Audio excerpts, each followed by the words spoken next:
Today we're going to talk about what Funakoshi thought about women and weakness.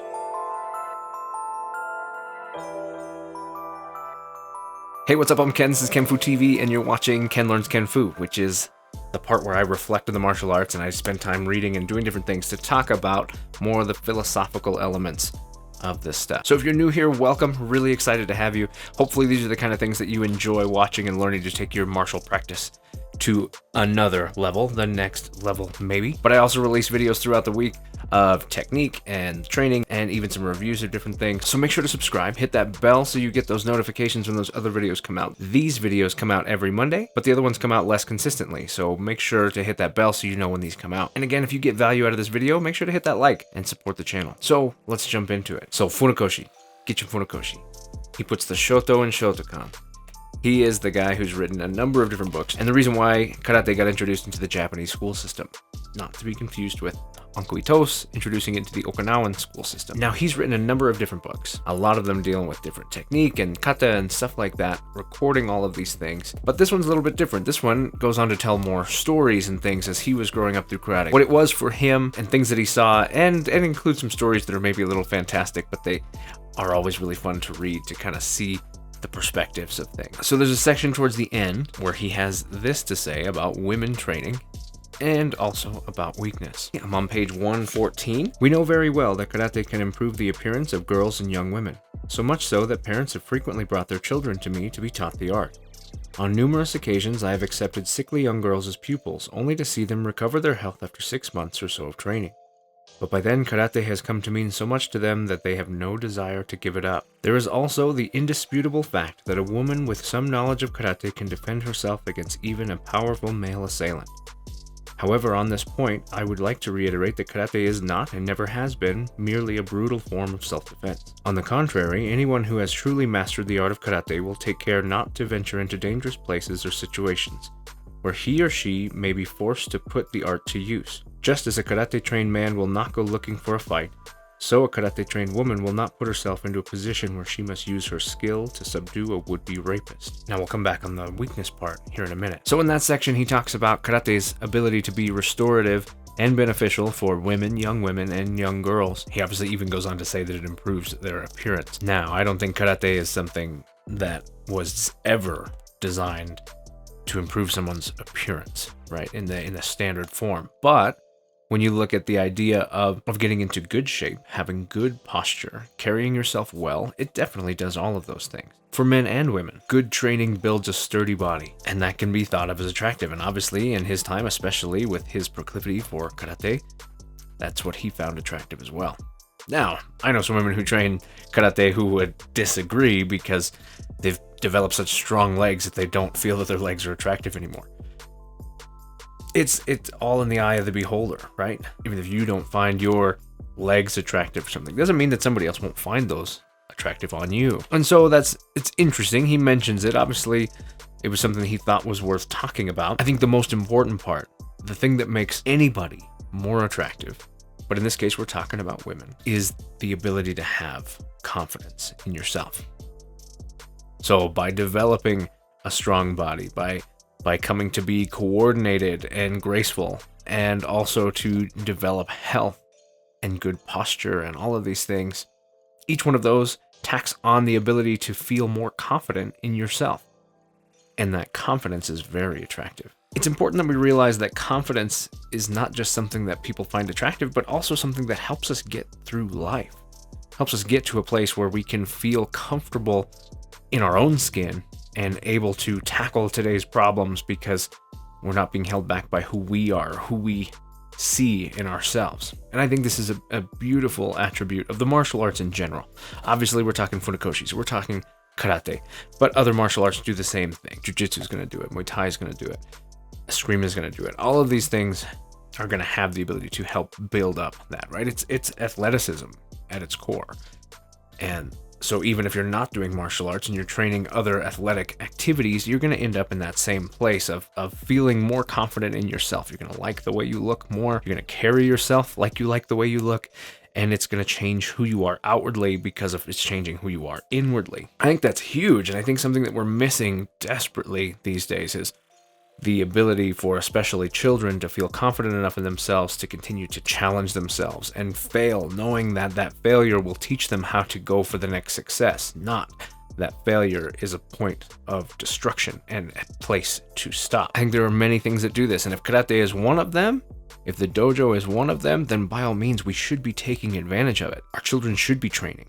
Our children should be developing confidence and that sort of thing. So the martial arts, obviously he goes on to say, yeah, if you continue to learn this stuff, you will be able to handle somebody who's larger than you, more powerful than you, and keep yourself safe. It's almost a byproduct. And what I mean by that is the fact that hopefully you're not in a place where you're actively defending yourself right now.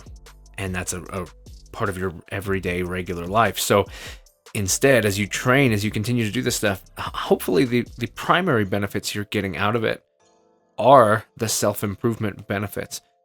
But meanwhile, developing and through the development of skills that can, and hopefully never have to, defend yourself. And he goes on to say that if somebody trained in this should not put themselves in this place. In fact, they will be more likely to avoid those places. And I completely agree with that. I think someone, especially, so let's keep on the topic of women, maybe even talking in particularly young women, gaining confidence in themselves, carrying themselves confidently, knowing that they have value, knowing that they have self-worth is worth so much.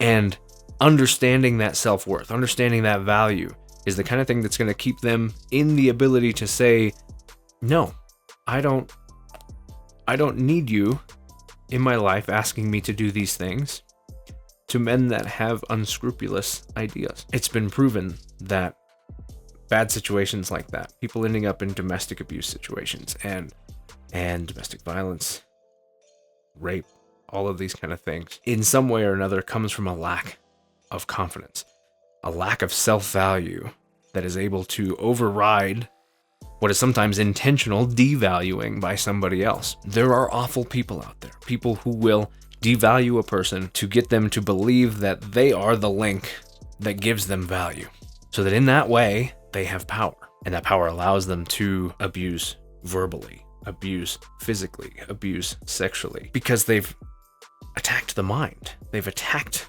the internal parts of you to where you feel like maybe you deserve this, or you won't find anything better than this, or you're lucky to have this. And if these are the things you need to do to keep this person happy, then you'll do them. It's awful. It's disgusting, but it happens. And so if karate or anything else can give someone the ability to appreciate themselves, to have value in themselves, why wouldn't we want that? Why wouldn't we want to take advantage of that and make that a reality? Honestly, I wish that karate and these things could be part of school systems. We got Uncle Itos putting it in the Okinawan school system. Funakoshi put it in the Japanese school system. I wish that it could be in the American school system. I wish that our schools taught, and I know some do. I know watching Andy Allen, Applied Shuriken, he talks about his program, his school program that he does with karate. And I think it's excellent. I wish that we had more things like that. And so one of the biggest areas that we have in our dojo is children. And, you know, I pride our school on the fact that we build a place that is both friendly and comfortable for women and children, because it's important, right? We need to show value. We need to build value in the people that we care about. And we don't only care about men. So let's improve this as martial artists, as people who run schools. Let's try to get people involved in these kind of things and feel confident knowing that they can do this kind of stuff. There's nothing stopping them. Quite frankly, they can be incredible. And I have seen and worked with incredible women and incredible children. I think it's awesome. And I just want to see more of it. So I completely see where he's coming with that. That's the kind of thing that I think about when I read that passage, is just the fact that this is powerful stuff. And we're talking the topic of women because of what he wrote. But the truth is, men need it too. Especially boys need it too. They need to feel that value, that self-value. They need to understand it needs to be something that comes from inside of them that is not qualified externally. Because when it's qualified externally, then you rely on that qualification. You require that validation. And then if that validation is gone, you lose self-worth. Well, if your self-worth is based on yourself, internally, without anybody else, then you can be inflated by the people around you. and you have a lot harder time being deflated by the people around you. And with that comes the ability to say no to bad situations and bad people, people with bad intentions or toxic people, and just go, I don't need this in my life. Recognize your own value and be able to decide that other things happening are not necessarily something you need to have, and be able to walk away with it with confidence and take yourself out of those situations. So he says it in here that a karate man will not go looking for a fight, and a karate woman will not put herself in a place where she might have to use her skills to defend herself. And I completely agree. And I think the more that we have people training, the more we're able to give people skills and value of themselves, that we'll have more people capable of resisting bad situations. So let's talk about what he had to say about weakness. He goes on to say, one thing I often say to my young pupils they find confusing. You must, I tell them, become not strong but weak. Then they want to know what I mean, for one of the reasons they have chosen Karate-Do is to become strong. It is hardly necessary, they tell me, to train in order to become weak. Then I reply that what I am saying is indeed difficult to understand. I want you to find the answer within yourselves, I tell them. And I promise you that the time will come when you will truly understand what I mean. I'm convinced that it will. I'm convinced that if young people practice karate with all their heart and all their soul, they will eventually arrive at an understanding of my words. He who is aware of his own weaknesses will remain master of himself in any situation. Only a true weakling is capable of true courage. Naturally, a real karate adept must refine his technique through training, but he must never forget that only through training will he be able to recognize his own weaknesses. That's some pretty cool stuff. And obviously he put it to them, hey, figure this out for yourself. It's important that you come to understand it for yourself. And I believe that that is true. I mentioned in another video, something I say to my students is that I'm not your teacher, but instead more of a guide. That the original understanding of the word sensei just meant somebody who has gone before, was born before, which could mean somebody older than you, but it could also mean somebody who's further on the path you're trying to go. And that's where I see myself when I see myself in that way, which is just, I have something, you've come to me because you see that I have something that you want and don't have yet. So I'm further on this path, and I'm going to be able to provide support for you while you make your way on that path. I can give you advice, hey, don't go that way, the bridge is down, or whatever. You know, we're traveling and we need to get to that place, and I know some things that you don't. They're going to help make your path easier because I've already had my stumbles, my struggles, and I've come to understand things that I can make easier for you because you can pass through them. So I'm not your teacher. You are your teacher. I can present things to you, and then you have to take that and ingest it and make it something for yourself. You have to teach yourself what you're getting out of these things. And only then does it become yours. Only then do you have an actual understanding of it. And so he's imploring his students the same thing. I'm telling you something I believe about, that you need to be weak, not strong. And I need you to come to understand that on your own, because if I just explain it to you, you won't get there. And I encourage everybody to try to understand this for yourself. And maybe in the comments, drop down what you think he means by that. And I'll go right now into what I think, which is that it's really difficult to be able to be weak, to choose to be weak, even when you have strength. And that it takes a very large amount of strength to choose to be weak. And here's what I mean by that. Let's put it into a self-defense perspective. If there's a problem brewing, knowing that you're strong and bearing ego because of that strength is gasoline to the fire. It takes more strength to be upset, to have people call on you and say things that rile you up, and to not act on those things. Outwardly, that's going to look like weakness, like you're not able to respond to this, that this person is overcoming you in a way that you can't react to, but you'll know the truth that it's your strength, and only by your strength that you're able to go, I'm not going to deal with that. I'm not going to put myself into this place, because putting gasoline on the fire makes it worse. It never makes it better. So I need to be able to be strong in my weakness and let these things happen. And that doesn't mean don't defend yourself, but it can mean that this thing might settle out without you having to defend yourself. But if you rise to the challenge, if you bring in this, then it's going to be hard to stamp out that fire. Once gasoline's added to the fire, that fire burns and you can't put it out. When it was a little fire, maybe it can easily be quelled and it will run out of fuel and burn on its own and go away. But once you put gas on it, well, maybe now it starts to ignite things near it, and it becomes bigger and it becomes harder to manage. The fire can't back. It's utilizing all the fuel that it has around it, and it's back there. So what if I bring to you a challenge, and you might feel that it's necessary to rise to that challenge and challenge me back?